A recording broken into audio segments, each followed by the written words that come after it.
기독교는 1000년의 역사 동안 2000년의 역사 동안에 예배를 드려 왔습니다. 예수님께서 승천하시고 난 이후에는 제자들이 다락방에 모여서 예배드리기 시작했습니다. 교회가 시작된 거죠. 교회의 시작과 함께 예배 드리기가 시작한 것처럼 보이지만은 사실은 예배한 것은 인간이 이 땅에 있으면서 계속 되어 왔듯 하나님께 예배한다는 것 자체는 계속 있어 왔습니다. 아담과 하와가 선과 악을 알게 하는 나무의 열매를 먹지 말라고 했음에도 불구하고 하나님의 명령을 어겼을 때 하나님께 나아갈 수 있는 방법은 인간에게 없었습니다. 그런데 성경 창세기에 보면 아담과 하와의 자손인 아벨과 가인과 아벨이 하나님께 예배를 드리는 장면이 창세기에 나옵니다. 창세기를 보면 아벨의 제사는 하나님께서 흠양하셨고 가인의 제사는 흠양하지 않으셨기 때문에 첫 살인의 사건이 벌어지죠. 그리고 나서 기독교가 구약부터 아주 인간이 처음부터 시작할 때부터 지금까지 인간은 예배를 드리는 자와 드리지 않는 자 두 부류로 이 땅을 살아가고 있습니다. 우리는 어떤 부류의 사람입니까? 예배를 드리는 자입니까? 예배를 드리지 않는 자입니까? 우린 예배 드리는 자죠. 예. 그런데 오늘 예수님께서 이렇게 말씀하십니다. 하나님은 영이시니 예배하는 자가 영과 진리로 예배할지니라. 우리 오늘 함께 읽은 말씀을 통하여서 우리의 예배가 우리가 하나님께 뭔가 드린다고 고백했지만 또한 우리의 예배가 하나님께 무언가 받았기 때문에 드린다고 고백할 수 있는 그런 그러한 확인을 하고 돌아갈 수 있는 이 자리가 되기를 소망하여서 함께 이 말씀을 읽고 생각해 보려 합니다. 우리 읽은 말씀이지만 우리 21절을 다시 한번 읽어볼까요? 같이 읽습니다. 예수께서 이르시되 여자여 내 말을 믿으라.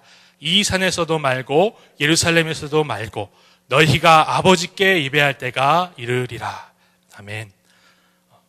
이 말씀은 예수님께서 유대인의 땅에 계시다가 갈릴리로 다시 돌아가실 때에 사마리아라는 지역을 통과하시면서 거기에 우물에서 한 여인을 만나고 나서 대화가 이어지게 되지요. 그 대화가 기록된 내용이 요한복음 4장에 기록이 되어 있습니다. 이 대화에서 우리가 좀 살펴봐야 될 것은 사실은 이 성경책을 기록하고 있는 요한이 이 대화의 직접 목격자인가를 생각해 봐야 돼요. 요한은 아마도 그 당시에 예수님과 사마리아 여인이 대화하고 있을 때에 아마 사마리아 성 마을 안에 들어가서 빵을 구하러 갔을 겁니다. 그럼에도 불구하고 요한이 직접 목격하지 않았음에도 불구하고 수많은 예수님이 행하신 것을 자기가 직접 목격한 것을 제쳐두고 전해 들은 말씀을 왜 썼느냐? 전해 들었으니까 오류가 있지 않을까 하는 똑똑한 사람들의 고민들이 있었습니다. 그렇지만 우리는 성경을 볼 때에 믿기는 우리가 마가복음도 그렇잖아요. 마가가 직접 보고 누가가 직접 봐서 예수님이 이렇게 했으니까 내가 봤으니까 이게 맞아 라고 하지 않습니다. 마가도 들은 것이고요. 누가도 들은 것이고 오늘 요한도 이 부분은 직접 목격하지 않았을 것 같아요. 그런데 우리는 믿기로는 하나님께서 성경 저자를 성령으로 보호하셔서 인간의 모든 오류들을 파시고 오류가 없이 전해 들었지만 하나도 잘못된 것 없이 이곳에 기록하였다는 걸 먼저 고백하고 이 말씀을 봐야 될 것입니다.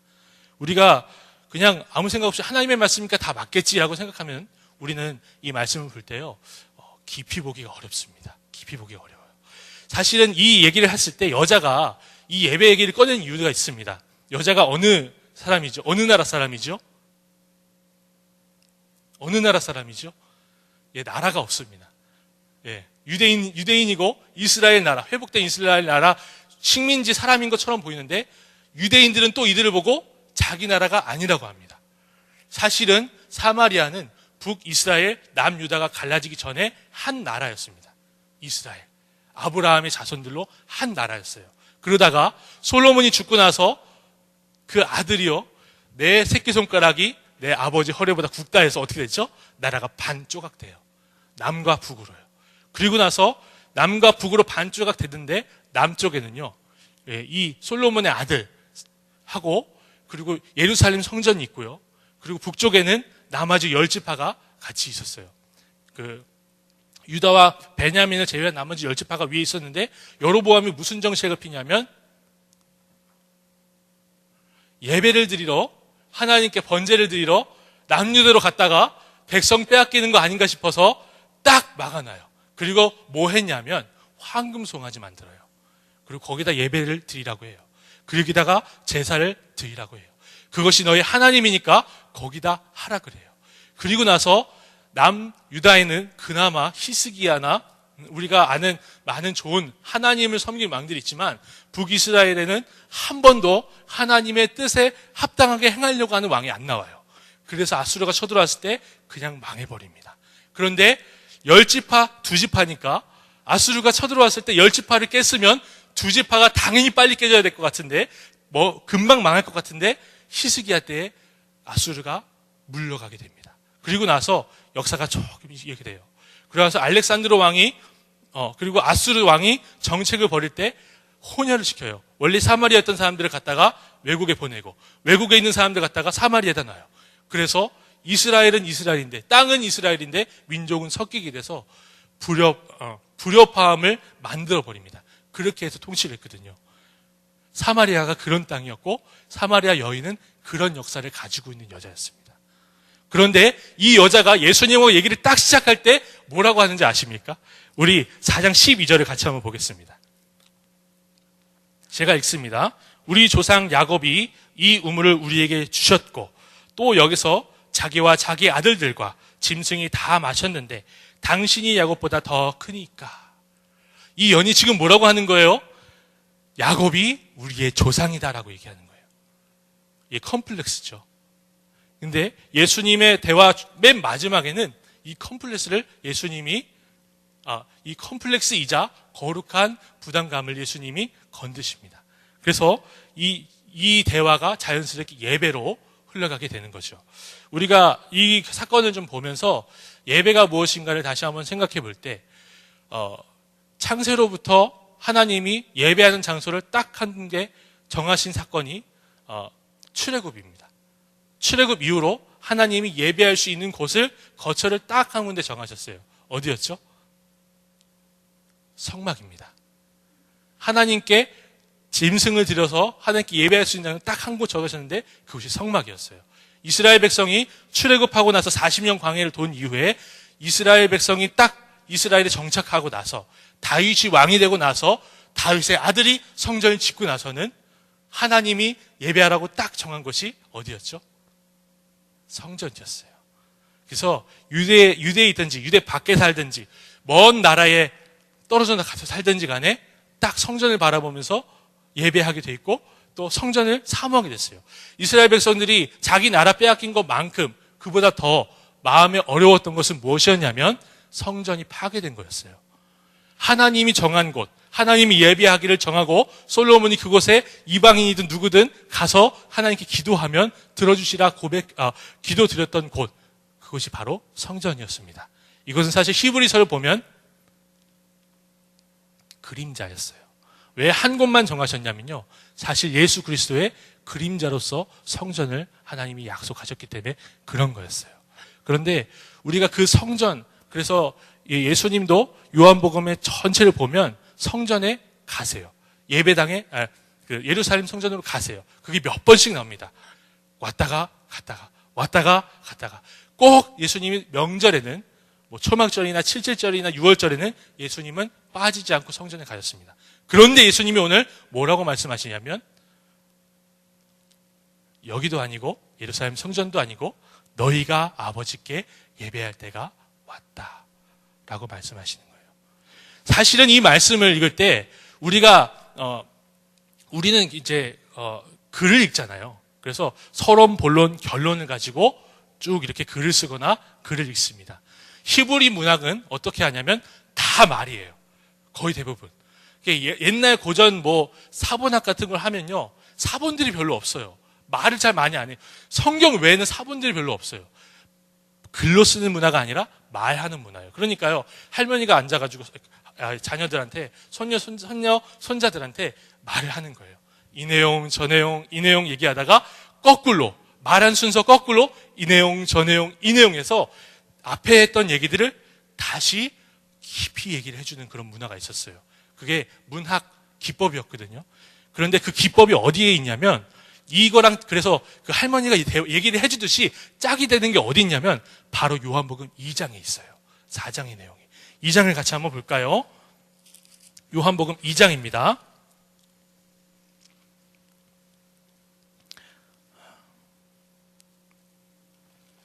이 장 21절 같이 한번 읽어보겠습니다. 같이 읽습니다. 시작! 그러나 예수는 성전된 자기 육체를 가리켜 하신 것이라.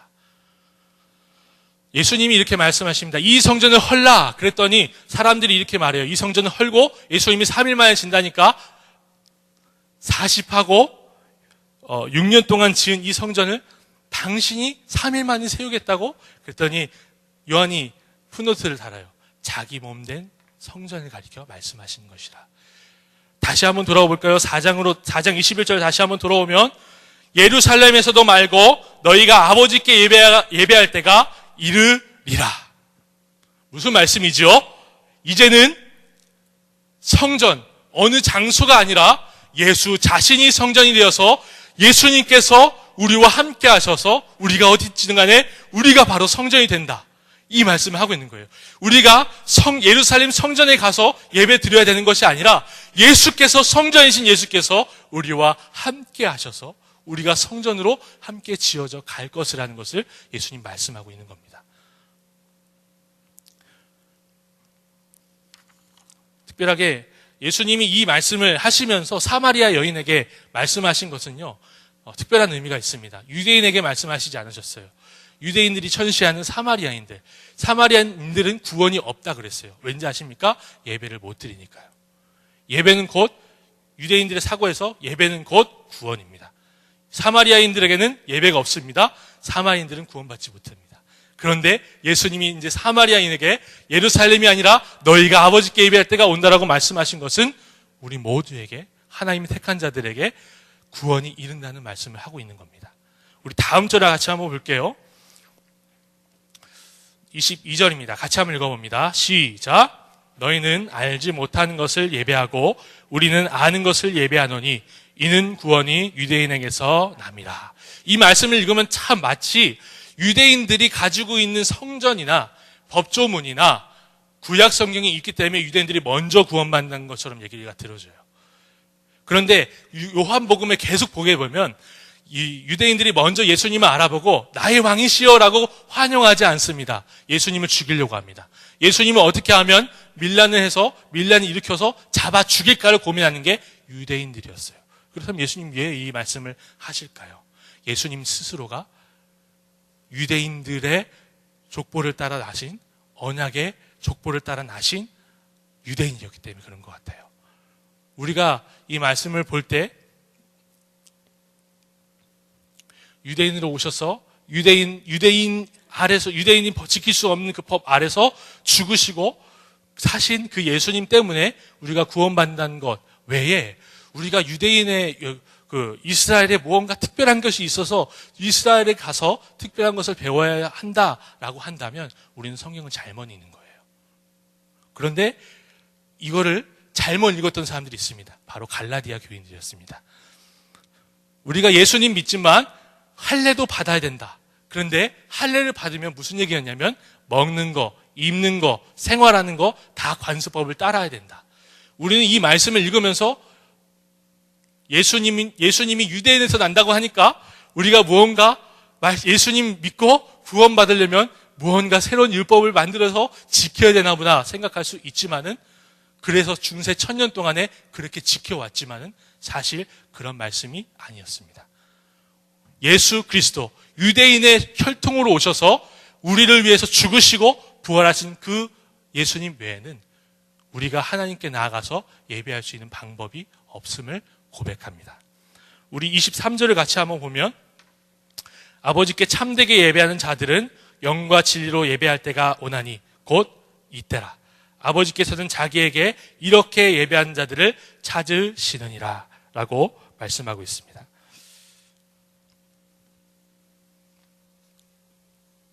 제가 이 말씀을 보니까 그 요한복음에 가장 많이 나오는 표현이 뭐냐면 진리의 성령이에요. 진리의 성령.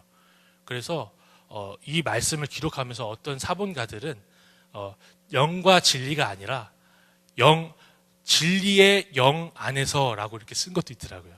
근데 영과 진리입니다. 왜 그런지 아십니까?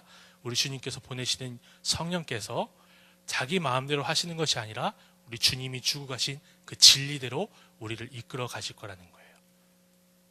그래서 영과 진리 안에서 예배하지니라가 이게 이렇게 되는 건데, 이 밑에 보시죠. 아버지께서는 자기에게 이렇게 예배하는 자들을 찾으시느니라 라고 얘기를 합니다. 그래서 제가 이 말씀을 묵상하면서 이런 생각이 들더라고요. 영과 진리? 근데 영과 진리가 나에게서 나온 게 아니더라고요.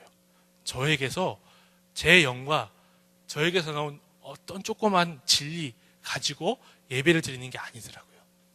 다 하나님이 주신 거더라고요. 영과 진리 안에서. 우리가 예배를 드린다고 합니다. 예배를 하나님께 드린다고 그래요. 그런데 아버지께 예배하는 자들은 영과 진리로 예배할지니라 그러죠. 영과 진리는 우리가 하나님께 무엇인가를 만들어서 주님 내가 진리를 발견해서 이만큼 만들었으니까 하나님 받아주실래요? 라고 하는 게 아니더라고요. 주님이 주신 거더라고요. 주님이 주신 진리고 주님이 주신 영입니다. 그런데요, 밑에 보면 아버지께서는 이렇게 예배하는 자들을 뭐 하신다 그래요? 찾으시느니라. 마치 하나님 내가 이렇게 예배 잘 드리니까요 나를 찾아주세요 라고 얘기할 수 있을 것만 같은 말씀인데요, 고민을 해봤어요. 왜 찾으실까? 찾으시는 이유가 있어요. 자기 거기 때문에 찾으시는 거예요. 자기 거기 때문에 우리 주님께서는 찾으시는 거예요. 우리가 하나님이 구원하시면 예배도 잘 드리고 헌금도 잘하고 봉사도 잘하고 그럴 것 같아서 주님이 우리를 구원하신 게 아니더라고요. 우리를 구원해도 내 마음대로 살고 가끔은 주님 말씀대로 사는 것보다 교회를 어지럽히고 나 스스로가 하나님 말씀을 내가 하나님의 자녀라고 할 수 없을 정도로 부끄럽게 살지만은 주님께서 그걸 다 하셨어요. 주님께서 우리의 공로 없음을 다 하셨어요. 그리고 우리를 찾으셨어요. 예배를 잘 드려서요? 그런 거 아니더라고요. 자기 거기 때문에 찾으신 거예요. 우리를 자기 거 삼아주셨기 때문에 찾으신 거예요. 앞에 영과 진리로 예배하는 자들이 누구한테 예배 드린다고요? 아버지께 예배 드린다고요. 아버지께. 자기 자녀니까 찾는 거예요. 하나님이 내 자녀니까 찾는 거지, 내가 찾아볼 테니까 한번 열심히 예배 드려볼래? 그렇게 말씀하신 게 아니더라고요. 그렇다면 우리의 예배는 하나님께 무엇인가 드린다고도 얘기할 수 있지만 하나님께 무엇인가 먼저 받은 은혜가 있다라고 고백해야만 하는 것이더라고요. 우리 그 다음 절도 한번 같이 볼까요? 하나님은 영이시니, 같이 읽습니다. 하나님은 영이시니 예배하는 자가 영과 진리로 예배할지니라. 인입니다. 영과 진리 가지고 예배한다고 할 수도 있지만 영과 진리 안에서 예배 드린다고 할 수 있습니다. 칼빈은 인간이 하나님께 예배하는 것이 그냥 하나님을 순서에 맞춰서 예배하기 때문에 예배하는 것이 아니라 경외가 있기 때문에, 경외와 경건이 있기 때문에 그것이 합쳐져서 예배가 된다라고 얘기했습니다. 경외는 다시 분리해 보면 우리가 물에서 산소와 수소를 분리하는 것처럼 분리해 보면 사랑과 두려움이 있습니다. 여러분, 이 두려움은요, 보통 우리가 두려워하는 것들에 대해선 도망갑니다. 그렇죠? 만약에 여기에 두려운 사람이 나타났어요. 예를 한번 들어볼까요? 귀신이 나타났다. 두렵죠? 보통 도망갑니다. 우리의 두려움이라는 것은 도망가는 두려움이에요. 만약에 저는 두려운 게 뭐였냐면 물이었어요. 저희 누나가 5살 때 물에 빠져서 죽었어요. 그래서 저희 어머니가 항상 그 얘기 하셨습니다. 그래서 제가 두려운 게 뭐였냐면 물이었어요. 특히 물 속에 사는 거 참 두려워했습니다. 물고기들요. 조금 크기가 커지면 무섭더라고요. 그렇게 두려워하는 거 여러분도 갖고 계시지요? 그렇게 두려워서 피하고 싶고 도망가고 싶은 걸 그냥 두려움이라고 한다면요, 두려워서 더 다가가고 싶은 걸 경외라고 할 수 있을까요? 두려움과 상황이 같이 있는 것. 우리 주님이 이 땅을 다 창조하셨습니다. 믿으십니까? 그 주님을 믿으시고 주님을 만나셨다면 우리에게 당연히 있어야 되는 게 무엇이냐면 두려움이 있어야 돼요. 주님이 이웃집 동네 아저씨 같고 슬리퍼 쫙쫙 끌고 다니는 우리 이웃집 동네 점퍼 운영하시는 분 같다면 다시 한번 성경을 읽어보시길 바랍니다. 우리 주님은 두려운 분이십니다. 우리 주님은 예배하기가, 우리 주님께 나아가기가 참 두려운 분이세요. 그런데 그래서 두려워서 도망가고 싶냐? 우리 주님께서는 두려운 분이시지만 다가가고 싶은 분이세요. 사랑해야 될 분이세요. 그게 경외입니다. 우리의 예배는 경외가 있어야 돼요. 제가 이 말씀을 왜 드리냐 하면요, 제가 뭐 하나님이 주셨다고 해서 우리는 예배 대충 드려도 돼요. 그냥 와서 슬리퍼 끌고 오셔가지고요, 그냥 대충 이 예배 시간에 가만 앉아 계시다가 집에 돌아가시면 됩니다라고 얘기 드리는 게 아니에요. 우리가 하나님을 두려워함으로 예배를 드려요. 경건으로 예배를 드려요. 그러나 그럼에도 잊지 말아야 할 것은 우리가 하나님께 무엇인가를 드려서 하나님이 만족하실 것을 우리가 가지고 있는 것이 아니라 주님 주신 것을 주님께 돌려드리는 것이 예배고, 주님이 우리에게 구원의 은혜를 주셨기 때문에 예배를 드릴 수 있다는 것을 우리가 잘 알아야 된다는 얘기를 드린 겁니다. 영과 진리로 예배할지니라 말씀드렸습니다. 우리 주님께서는, 성전 되신 주님께서는 성전에서 날마다 죽어가야 됐던 피비리 나는 비둘기와 양과 소와 같이 우리 주님께서는 몸을 부셔서 우리를 위해서 제물이 되어 주셨습니다. 바로 십자가 위에서요. 그분이 맞으신 채찍에는 온갖 뼈와 온갖 유리 같은 것들이, 그 당시에 유리같이 삐죽한 것들이 그 가죽 채찍에 묶여 있었고, 그 채찍에 맞으신 예수님의 살은 다 뜯겨 나갔을 것으로 고증이 됩니다. 우리 예수님께서는 그렇게 몸과 살을 다 깨셔서 부시셔서 성전을 헐라하신 말씀대로 자기 몸을 부셔서 자기 몸을 허셔서 우리를 구원하신 사건이 바로 예배 드릴 수 있는 우리의 기초가 된다는 사실을 우리가 믿음으로 고백할 수 있기를 소망합니다.